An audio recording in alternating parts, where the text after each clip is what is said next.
My name is Van Sherry, and I'm a volunteer researcher with TCHA. Story of Mr. Moon? Yeah.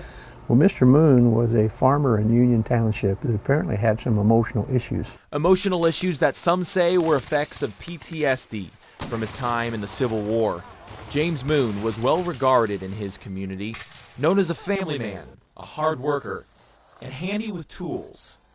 Only newspapers recount the story of June 12, 1876, the day Moon chopped off his own head. He came to the Lar House and checked in with some rather heavy pieces of luggage and asked for a quiet room on the back of the building. Moon inspected several before settling on a room on the third floor.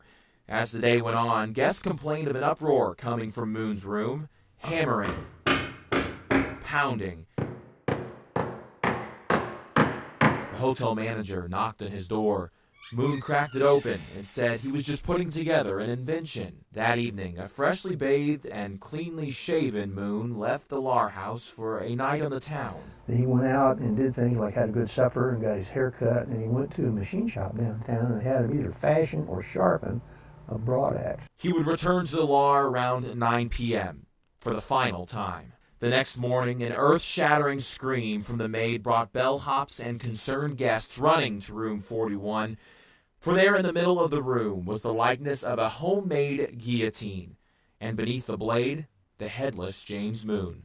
And he contrived a guillotine using the lumber that was in his carriage, his carry-on luggage type stuff, and had his head in a wooden box. Put his head in the box and put a cotton bat over his face with a little bit of chloroform so he wouldn't back out at the last minute. And then he used a candle to burn through a piece of rope that let go of the guillotine that chopped his head off. Moon's method, as it was called, made front pages of papers across the country. The Lar House, now an apartment complex, became a regular tourist stopping point.